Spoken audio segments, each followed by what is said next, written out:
O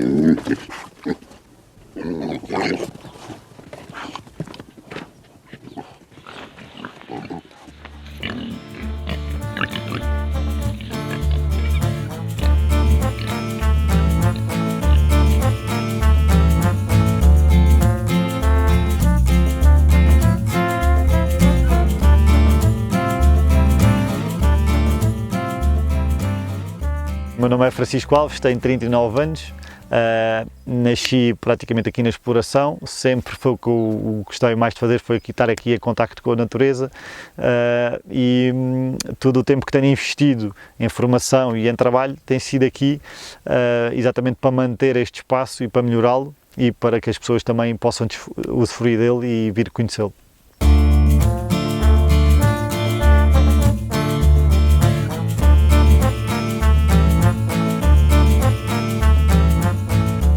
A criação de animais já começou no passado, porque estamos numa herdade que é familiar, já está na família há várias gerações e já os anos passados também tinham animais, mas já há uma história aqui familiar de produção animal.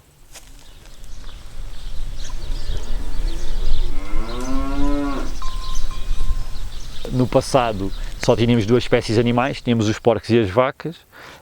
Introduzimos, com esta visão diferente da agricultura que temos agora, mais duas espécies, as ovelhas e as cabras. Cada espécie animal tem o seu trabalho específico. Escolhemos estas 4 espécies porque, no tipo de herdade que temos, são aquelas que mais nos ajudam a ser mais eficientes, que mais nos ajudam a libertar de maquinaria e que também não queremos usar nem pesticidas, e também elas, pela forma de pastoreio diferente que têm, ajudam-nos a transformar toda essa parte mais arbustiva, ou que a outra espécie anterior não comeria e que elas vão comer agora.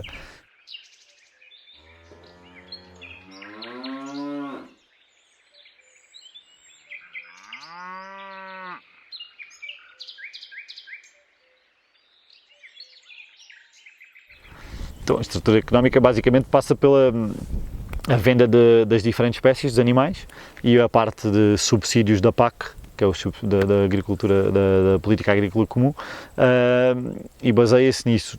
Com este tipo de agricultura, o que nós estamos a tentar é, nesta parte mais económica, ser mais eficientes e tentar construir mais modelos de negócio dentro da mesma estrutura, não aumentando a mão de obra, ou aumentando, criando um novo modelo de negócio, mas ser mais eficientes, porque a estrutura económica tem um bocado a ver com a visão que nós temos do espaço, não é? E da herdade, e como queremos aproveitar. Ou querer aproveitar de uma forma mais eficiente e com esta nova visão sobre o espaço, conseguimos também aumentar a parte económica.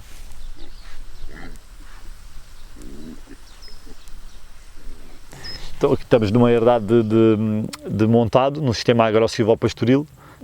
Aqui é uma zona muito específica porque tem muita diversidade, é heterogénea, como vocês já viram. Tem zonas mais planas com uma densidade baixa de árvores, depois tem zonas com mais declive, com muita densidade de árvores, e temos a sorte de ter muitas linhas de água, o que também dá mais riqueza a todo o sistema. Por isso é uma zona muito equilibrada e que não está degradada.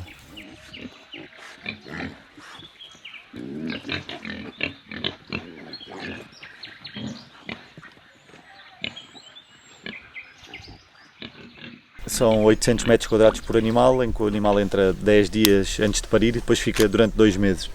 E nós temos 80 porcas reprodutoras e são 100 parques. E fazemos 3 grupos de animais reprodutores que vão entrando e saindo. Ou seja, eles entram nos parques durante 2 meses, saem, por exemplo, 30 animais, vão entrar outros 30 noutros 30 parques, o que vai permitir a esta zona estar com muito tempo de descanso.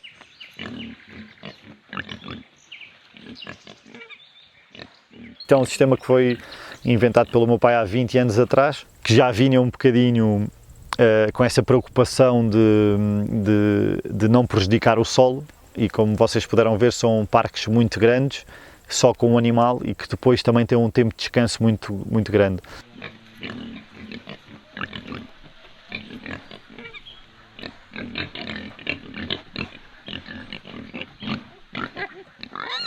as alterações climáticas estão aí, não é? Não há como negar.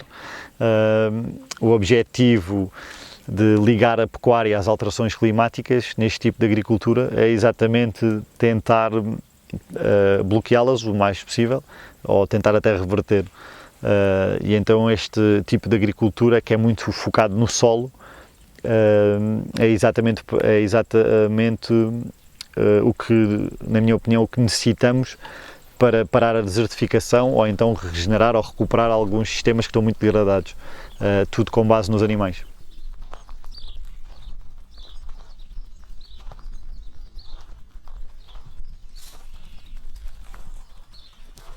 Então, cada vez é mais difícil, não é? Cada vez temos mais secos e depois temos mais concentrados de chuva, o que dificulta sempre a produção. Isto é uma produção que depende do clima, não é? É uma produção a céu aberto, e tudo o que nós produzimos está ligado a se chove, a se não chove, ao calor que está, que não está. O que este tipo de agricultura permite é que tenhamos práticas que nos tornam mais resilientes, que tornam mais produtivos e mais eficientes. Tudo com base no solo, não é? Porque se nós degradarmos o solo, vamos ter mais dificuldade em reter água, vamos ter mais dificuldade em ser mais produtivos, e isso tudo leva a uma desertificação.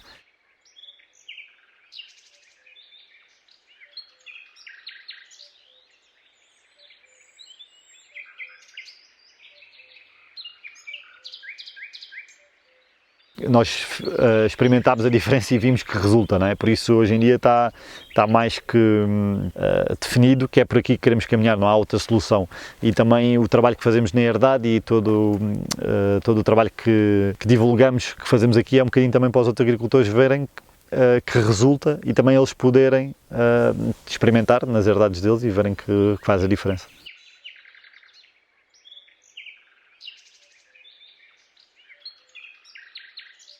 Ainda somos poucos em Portugal que tentamos fazer estas práticas e muitos agricultores têm curiosidade, mas não têm coragem da mudança, não é? Têm medo.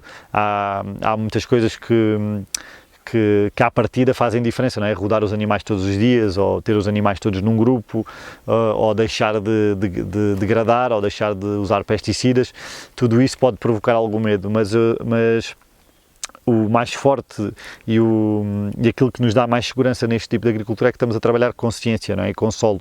Por isso, toda essa base científica e todo esse resultado que depois na prática se vê, todos os agricultores que possam ter acesso a visitar uma exploração deste tipo, ou a ver uma prática, ou experimentarem práticas mais básicas ao princípio, vão ver que há uma grande diferença e de certeza que já também não vão querer voltar atrás. O problema é... E há zonas em que eles estão a morrer e estão muito danificados. Porquê? Porque as pessoas pensam que se tirarem os animais do sistema que ficam melhor, e depois fazem mais práticas, que andam a agradar o solo, cortam as raízes. Com a gradagem do solo começa a chover, ou com o solo há mineralização e perde-se matéria orgânica. Com a gradagem e com a chuva, a erosão pela chuva, vai-se embora a matéria orgânica. Ou seja, estamos a fazer mais práticas, estamos a ter um solo muito menos rico, não é? E estamos a cortar as raízes dos sobreiros. Os desafios é tentar... Já temos muito benefício no próprio solo, no nosso capital que é o solo, ou seja, estamos a valorizar mais a nossa exploração, mas temos que também conseguir valorizar mais o nosso produto, e aí é o mais complicado, é arranjar um canal que consiga valorizar e que consiga mostrar também ao consumidor final que, ao ter este consumo mais consciente de consumir um animal produzido nestas condições, pode pagar um bocadinho mais, porque está a também ter, além de uma carne com muito mais qualidade, benéfica para a sua saúde, também é benéfico para o ambiente.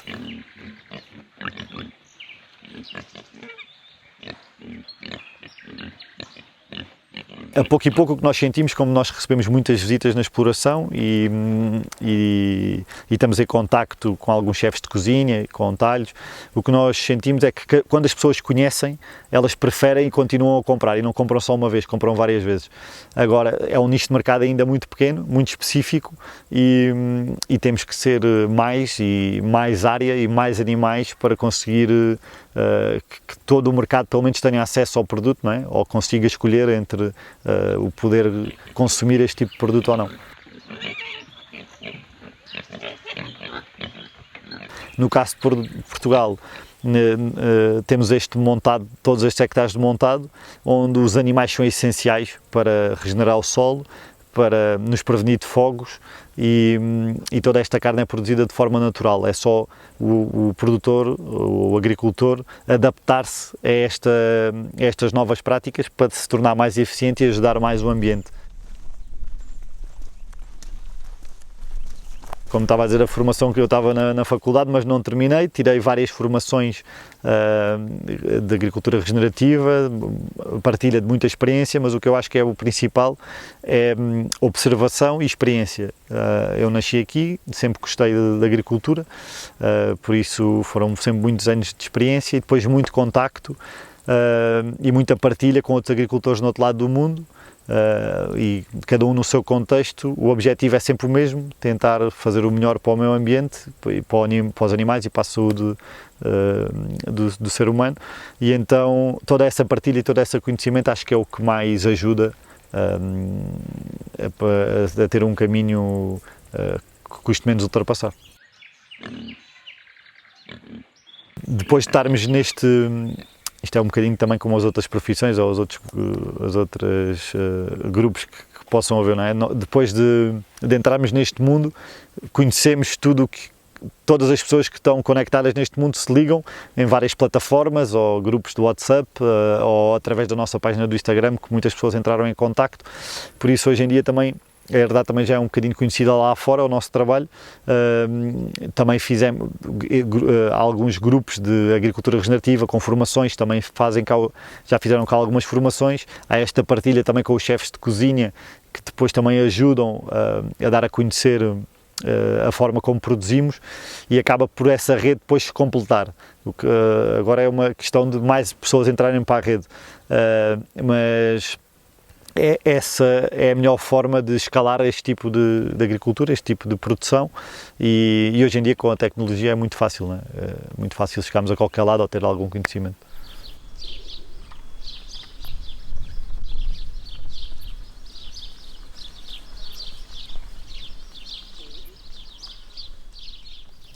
Eles vão ter mesmo que ser obrigados a tomar esta opção, não é? Exatamente por o tema das alterações climáticas e porque o agricultor fica asfixiado em ter que comprar tudo fora da exploração, a semente, o adubo, e as contas depois não saem. E então este tipo de produção é exatamente para baixar custos e aumentar a eficiência. E além disso está mais protegido das alterações climáticas. Por isso eu acho que é uma questão de tempo até todos serem quase obrigados a quem entrar primeiro, melhor, mais salvaguardado fica. Por isso eu acho que hoje em dia também já há mais consciência, há agricultores que, como já disse, com muita curiosidade, e vai ser uma questão de tempo e se calhar este trabalho que alguns dos pioneiros fizeram até chegar aqui vai ser muito mais facilitado se eles tiverem este contacto de agricultor para agricultor que os ajude a diminuir os erros que quem foi pioneiro teve que ver quais eram os erros, não é? E teve que os assumir. Eu espero que ele esteja... O principal foco daqui a 10 anos é chegar mais perto das pessoas, não é? Como é nesta área que nós temos, conseguir criar mais modelos de negócio, poder ter parcerias ou dar emprego a mais pessoas e que todo este tipo de produção chegue ao consumidor final. É para onde queremos caminhar e é o que queremos fazer.